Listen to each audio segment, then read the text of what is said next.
And one of the reasons we don't have all of those writings is time, but a huge one is persecution. The first real great persecution comes from Nero. We are familiar with this because it happens right before the sacking of Jerusalem. Nero burns part of the city down.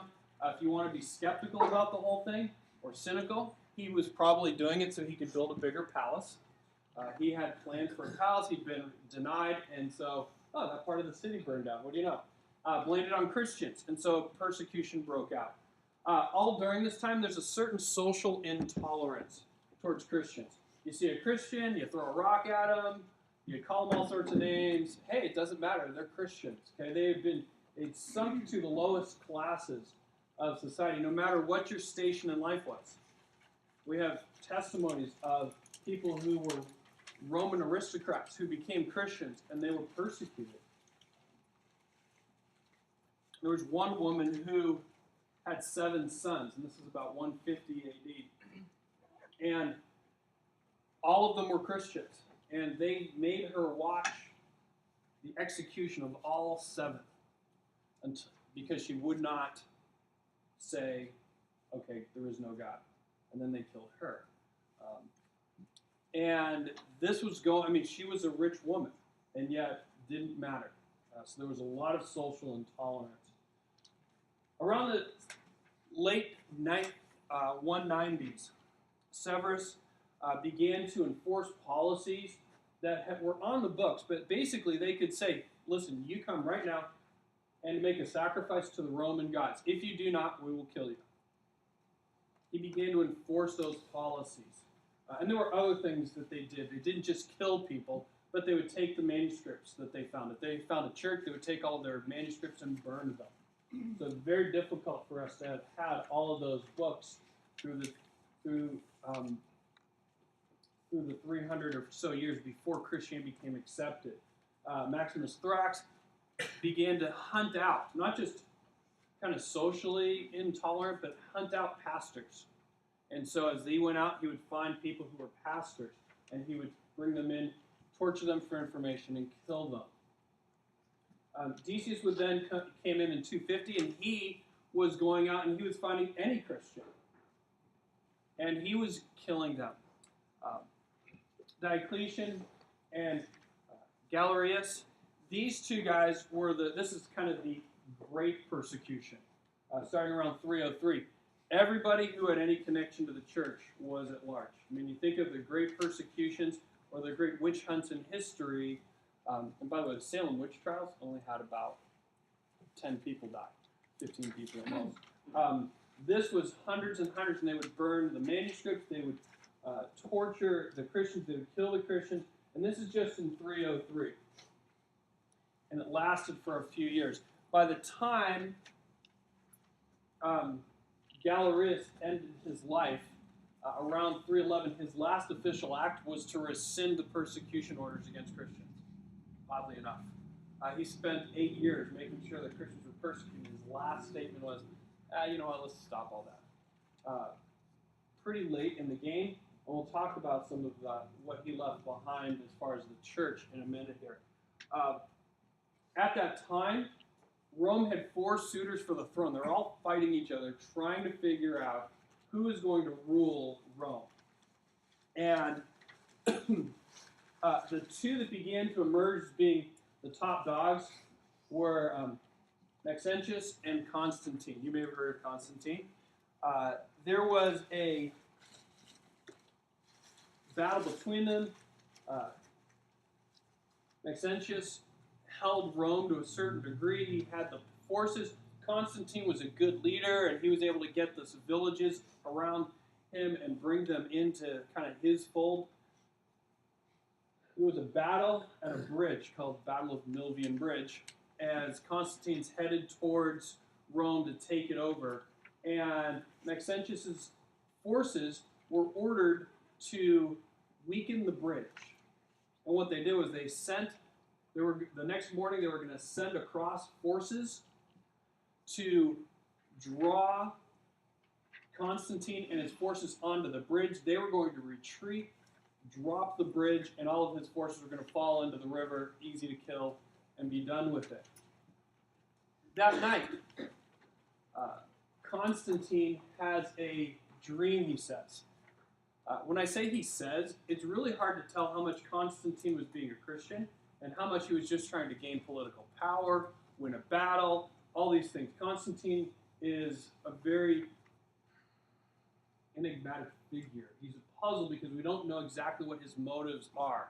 And I would actually question his motives as far as what he was trying to do at this point. But he says he has a dream. And it says to go forth and conquer in this sign. And he has a dream, and in his dream, he says he sees this type of thing, without the alpha and omega probably, but Cairo, okay? Somebody asked me once if I would get a tattoo, what would it be? It'd probably be something like this. Cairo was the symbol that a lot of early Christians were using for Christ, because Chi and Rho are the first two letters of Christ in the Greek alphabet. Here's your Chi with the cross, and Rho looks like a P. And he had his soldiers put the Chi Rho on their shields, on their helmets, on their armor. And so the next morning, he has told them, God is going to give us this battle. So could a general just say that to get his soldiers all psyched up and ready to go? Sure, they could. He certainly could. And they go, and as Maxentius's forces come across the bridge, they start fighting, they draw back, and the bridge collapses too early. And all of his forces fall into the river, easy pickings for Constantine's forces, and Constantine wins the day. This is the Battle of the Milvian Bridge. And so 2 years later, that was 311, in 313, he puts out the Edict of Milan.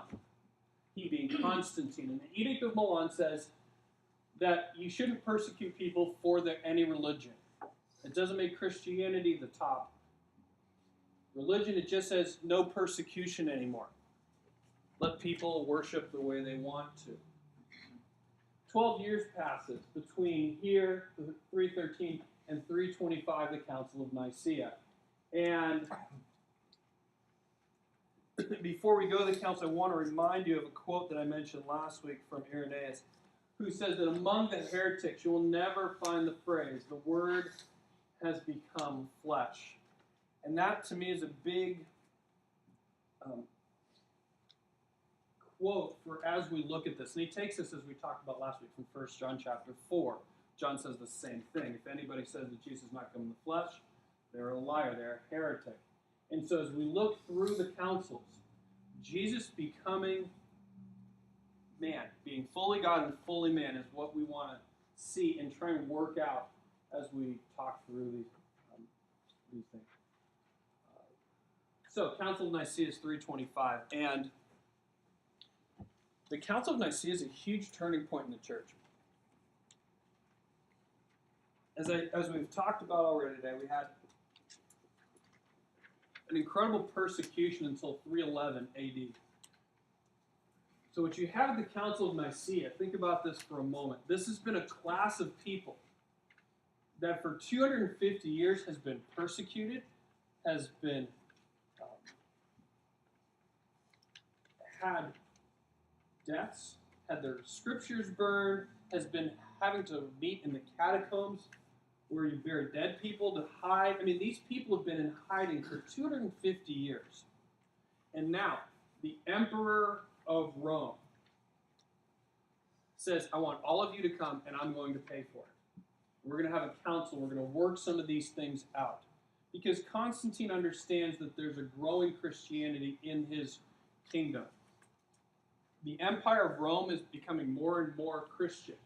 There's a really interesting book called How Christianity Changed the World. And Christianity in the early first century is the first group of people to say that infanticide is wrong.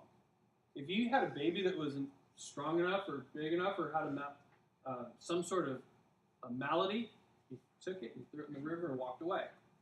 And the Christians said, no, we want an orphanage and we'll keep all these children. This is first century. There were people, the elderly, get rid of the elderly. They said, no, let's do hospice care. Let's care for people. And the love of Christians was permeating society. And Constantine understood that this love and this growing movement of Christianity needed some sort of direction, and he had to control it. So probably from, again, I'm a little cynical, probably from a purely political standpoint, he says, I want to have a council because there's one huge thing that's dividing the church right now. And I want to make sure we put it all together and walk out with one solid answer. And so in the Council of Nicaea, he brings everybody together, all these bishops, to talk about the deity of Christ. But the bishops who are coming, the people who are leaders of their churches, some of them are coming without hands because they've been cut off, because they didn't want the Roman people or the Roman soldiers in that area didn't want this person writing anymore. Some were coming without eyes. Some were coming without tongues. People were coming with all sorts of amputations because these Roman soldiers for years had been persecuting the church. And these men were coming as men who had withstood the persecution and who had lived to preach the gospel in any manner that they could. And what a meaningful sight it must have been. I'm sure there were many tears at that time because you've got the Roman government is now paying for these people to come to talk about who Jesus is.